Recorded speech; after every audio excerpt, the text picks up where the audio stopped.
into tough conversations. We're going to have it from a biblical Christian perspective.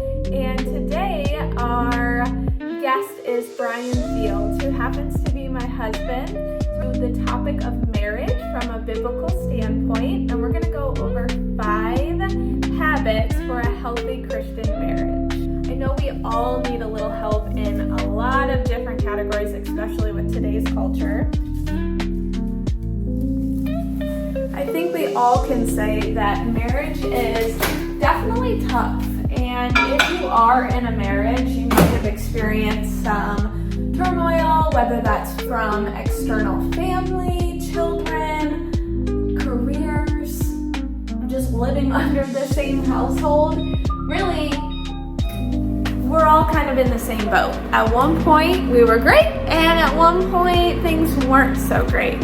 So Brian and I are no experts, but we do have a great resource, and that is our Bible. Our Bible will guide us through the almost do's and don'ts of a marriage, but it also gives you a different perspective. And that's really what this channel and these interviews are going to be about, is changing the mindset that we have, that culture gives us, and diving deep into the Bible and what the Bible says about marriage and these other topics that we're going to be diving into. Hi everyone, I'm Megan Fields, and I have my husband here, Brian Fields. Hey, how's it going? Brian, tell us a little bit about yourself. God's blessed me with the ability to live a good life and do a lot of things, meet a lot of people, build a lot of great relationships.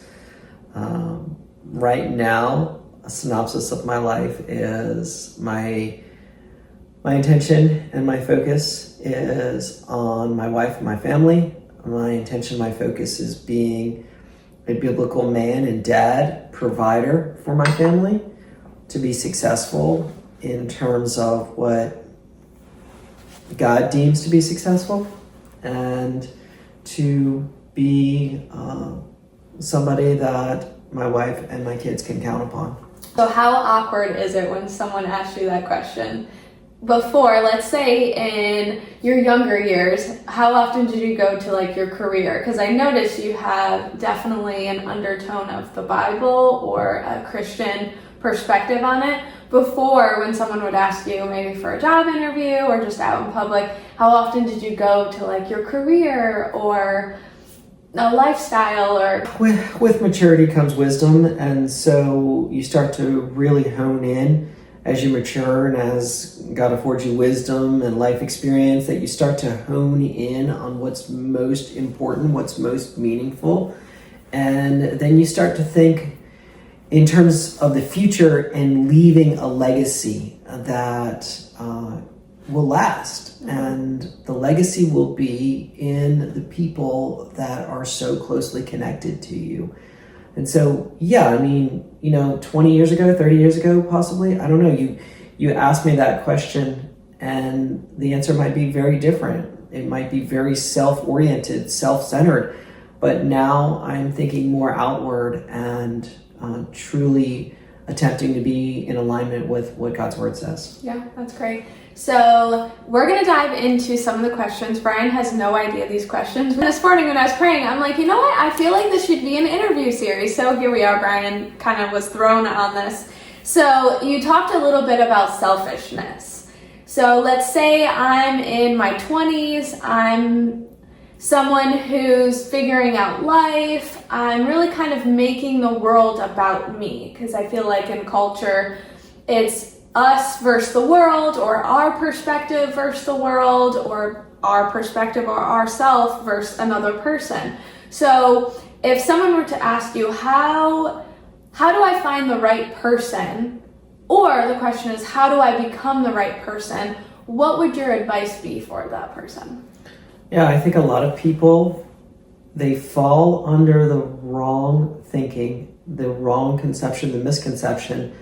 I'm looking for the right person to complete me and fulfill me. And for a long time, that was me. I was looking for the right person, Really, I think that God will bring the right person into your life if you're being the right person. Yeah. And so therefore, I give advice to my teenage daughter and even my teenage son and my soon-to-be teenagers is you focus on Jesus and you focus on yourself, and God will bring the right person to you, because he doesn't make mistakes. And so he's not the author of coincidences, he's the author of completion. And so he knows the right person that will enhance your life and bring joy and fulfillment to you. But really focus on yourself, developing your faith, developing your character, developing your goals and your mindset and your financial future and your health. Focus on those things and focus on just leaning into Jesus. Yeah, that's really good. So we should use the Bible as a foundational point to navigate our lives. So in the Bible, as you say, it's a living, breathing. Yeah, the Bible is it's not a book of historical facts. It is, but it's not solely that. It's not a book of archaeology. It is, but it's not solely that. It's not a book of very difficult names to pronounce. It is, but it's not solely that. Yeah. It's a living, breathing document that speaks right into the core of our existence. It transcends time, it transcends culture, it transcends trends, and it is a document, a living, breathing book that speaks into our lives. Matthew 19:5 will give us a biblical definition of marriage. So this is a reference back to Genesis 2:24, which is God's mandate for a man to leave his family and cleave to his wife. It says in Matthew 19:5, and he said, this explains why a man leaves his father and mother and is joined to his wife, and the two are united into one. Yeah, that's great. How do you interpret the meaning of to become one flesh in your marriage? Yeah, God instituted, he ordained marriage, and it's a union together, but it's also a portrait of mutual submission. And so just as Christ submitted himself to his Father's authority, too, we, being partners, submit to one another as we submit to the Father's authority. And so, like, two different, unique individuals with different mindsets, different habits, different thoughts, different lifestyles, all of that coming together to join in unison, in unity and harmony. There won't always be harmony. There's not always harmony, but God has intended for one man and one woman to unite together and to not only do life together, but to experience intimacy, to celebrate the joys of life, to be each other's partner and teammate through the difficult times, through the trials, through the tragedies, so that they know that they are so closely connected that the Bible says that let no one separate that. So it's two people on different trajectories.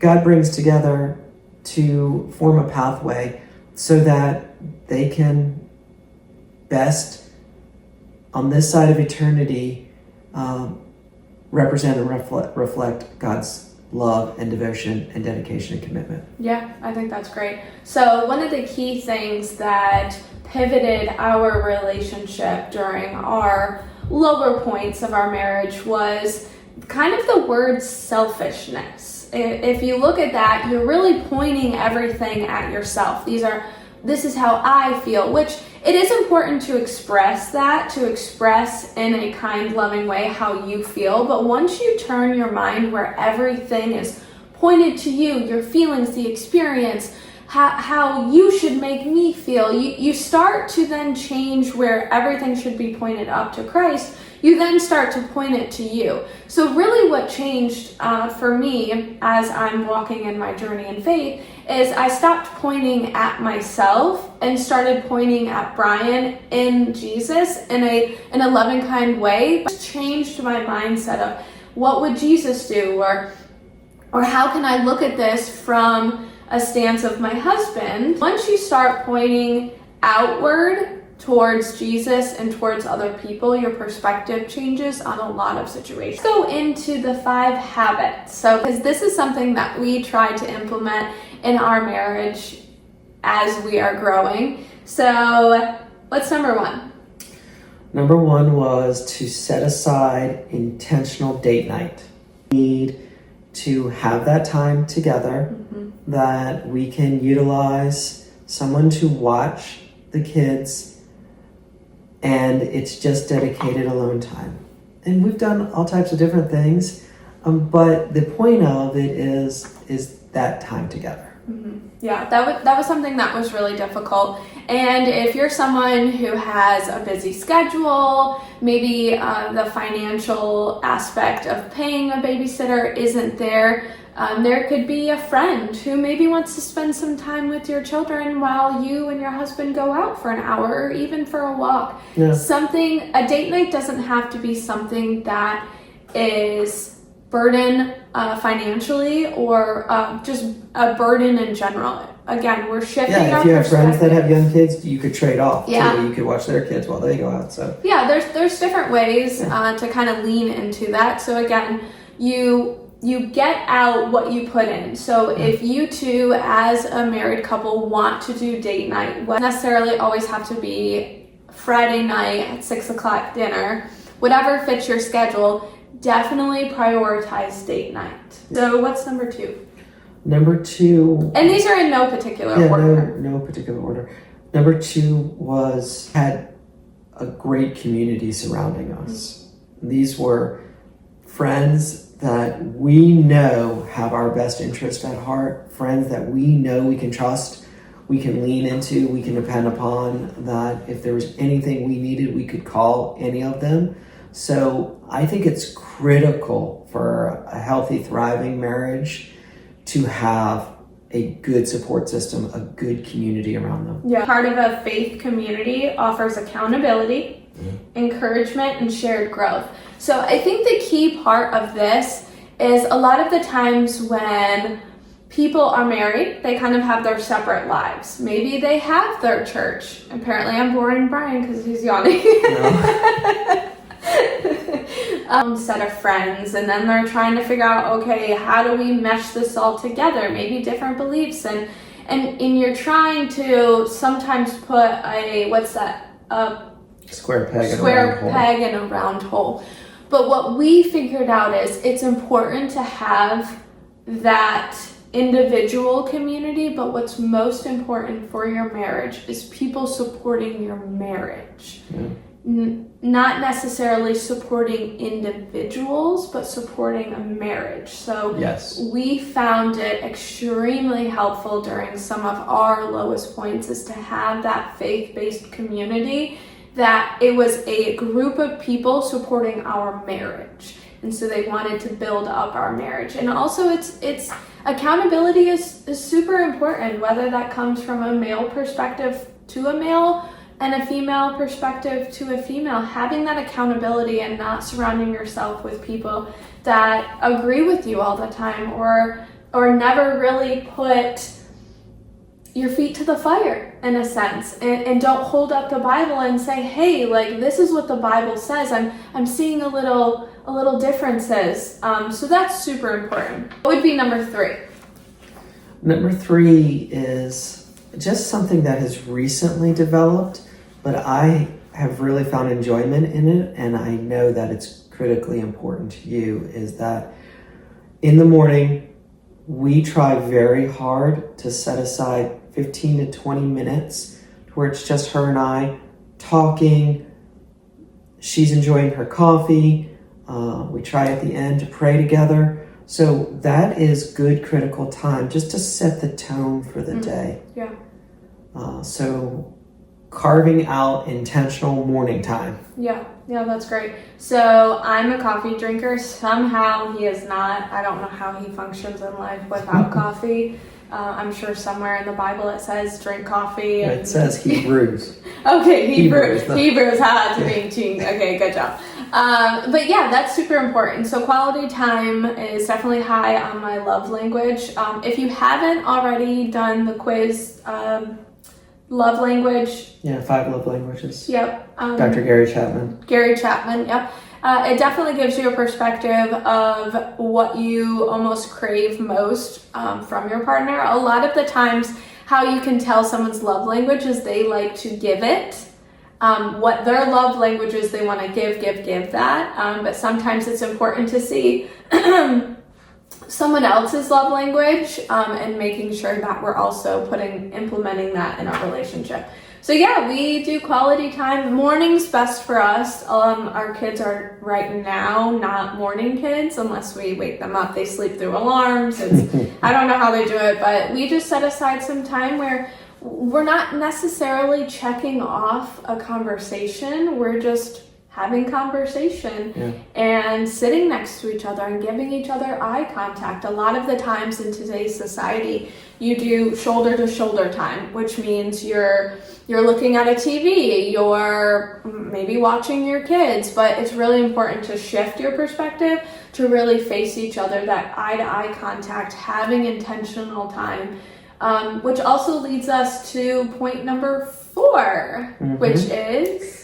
that is throughout the course of the day that we will either call one another or text one another, and that is important that you prioritize communication like that, because that communication can be flirty, that communication can be funny, that communication can be serious, that communication can be planning, it can be discussing, it can be me going through the Amazon statement, like what Amazon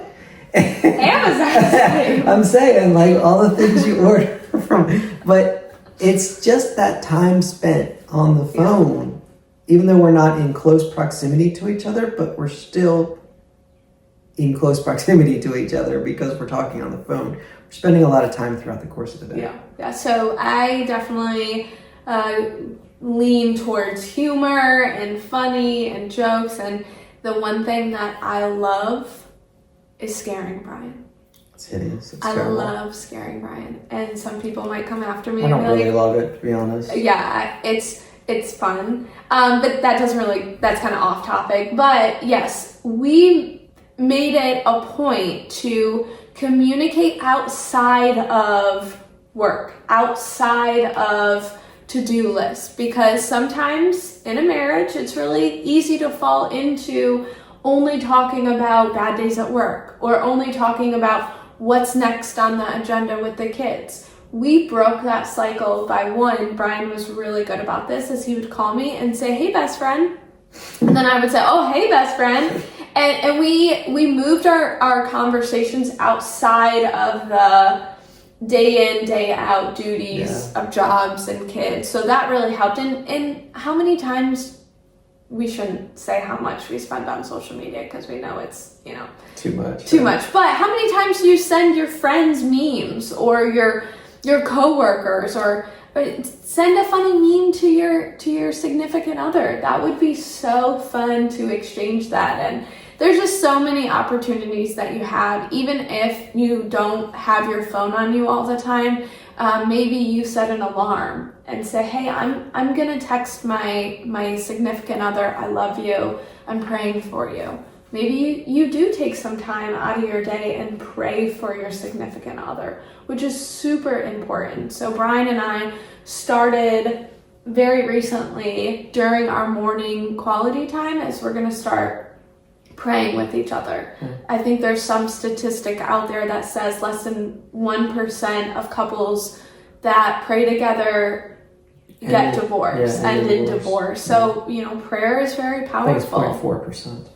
4%, okay. 0.4%. Oh, 0.4%. Okay, well, lower than I thought. So, prayer strengthens spiritual intimacy. Praying together invites God into your relationship and helps align your hearts with His will. So ultimately, we are living to glorify God. We are living to give all praise to Him. And so praying allows God to intervene, maybe in those tough times, maybe in those really exciting times, maybe in those really fruitful times that you're like, everything's going so right, Lord.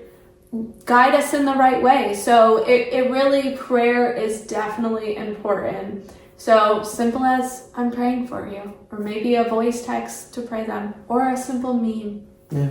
We all love the lady that says, "Hey Jesus." You'll have to check her. I'll have to find her. Okay, number 5, intentional meal time. Oh, yes. So this goes outside of date night. Intentional meal time. What I decided to do, and I think this is something that anyone could do, was to light a candle during dinner time. So I have these 2 long candles that I set. Tall candles. Tall candles. Tall, long? Yeah. Same thing, right? Oh, they're high. Huh? They're very skinny and narrow and high. Okay, yeah, tall, long, high, all that. So, and it's fun too because the kids like to light them. But what we do is we light that. We put all phones, iPads, anything that could be distracting, and we just have an intentional dinner time. So that's not necessarily something that's just Brian and I. We invite our kids into that. We invite neighbors. Because we do something unique and different that's not really part of this culture, and that is that we have conversations with the kids. And we'll, on some nights, we'll pick one person and we'll just load them up with compliments, and we'll say what we love about that person, everything good about that person. And so it's trending now to come eat dinner at our house, even neighbor kids, and they're excited about that. And I think it's really important that we work on their self-image, their self-perception, and speak truth and love and encouragement into them. And of course there's a balance, while you're raising kids, about discipline, but also the balance needs to be tipping this way towards encouragement, love, truth, positivity. Yeah. And 2, looking at it from a marriage perspective, Brian's high up there love language is words of affirmation. I'm working on it. I'm praying about it. That becomes one of my strong suits, but it's not. So this allows an allotted amount of time for me to speak truth into him about my positive perspective on him, which is so important for us as women to build up our husbands with our words. Yeah. Telling them, you're doing a really good job. You're supporting this family in a way that's glorifying God and helping our family. There's so many things that you can say. And 2, the kids will start to notice, like, hey, wow, Mom and Dad really speak positively about each other, which is very, very important for self-esteem and a lot of different things. Yeah, me just sitting here hearing those words from you, actually, it creates emotional bond to you, but it also allows me to feel like a man, like I'm doing what I'm called to do in your eyes, which allows me to develop a greater sense of self-security. And it does do wonders for the kids. Yeah. Because it's our job to, in front of them, portray what a happy, healthy, thriving marriage and family life is to be, because they will see the example that we give them. Yeah, that's great. And these healthy habits that we came up with, we weren't always like that. We struggled. We didn't implement prayer. We didn't implement quality time in the way that we both needed. We got in this habit of just going to dinner, and we'd be on our phones, or we'd sit there and we're like, okay, we're checking off the box, but something inside of us was like, we're not getting what we need out of it. So it really took the power of prayer from our small group, the power of prayer with each other, us growing closer to God. Those simple things turned into these healthy habits. So if you're in a time where you're struggling in your marriage, you're struggling individually, turn to Jesus. Yeah. Surround yourself with people that grow you closer to him, because ultimately that's the community you want. That's the husband you want. That's the wife you want. That allows you to grow closer to Jesus, not turn away and run the other way. Yeah, 100%. You need that support. But I also want to say this is fighting for your marriage should not just be in times of trouble. I mean, fighting for your marriage is a daily decision. Yeah. That you intentionally prioritize your spouse. You intentionally say, I'm going to, from a male perspective, a husband perspective, I'm going to study her. I'm going to speak into her love languages. I'm going to support her. I'm going to listen to her. I'm going to be happy and joyful while I'm with her, around her. I'm going to do whatever's necessary so that our marriage can be one that is truly reflective of Christ. And we can experience joy inside of that. Yeah, that's great. Well, thank you, Brian. I thought this conversation was probably really helpful. Hopefully, stay tuned for more of our interviews as we continue on this path to bring the gospel to everyone and to share the love of Jesus from different perspectives and different industries and things of that nature. So I'd like to end each interview with this question. Okay. You ready? Yeah. Again, Brian had no idea these questions, but he's also not going to know this question. What is the best piece of advice you've ever received? Wow. I can think of a lot. What comes to my mind right now, and it applies to so many avenues of life. The best day to plant a tree is today. I knew you were going to say that. And so if you want to enjoy the shade that tree provides or the fruit that tree provides, plant it. Yeah. So if you just take that mindset and you apply it to your marriage, if you want to sit under the shade of a fruitful marriage, plant your tree. Yeah. If you want to enjoy the benefits of a dynamic business, plant the tree. Yeah. If you want to take the vacation and make memories with your family, plant the tree. So, but listen. Vacation? Okay. Yeah, now I'm speaking Megan's love language. But plant the tree today and start reaping the benefits tomorrow. Great. Thank you, Brian.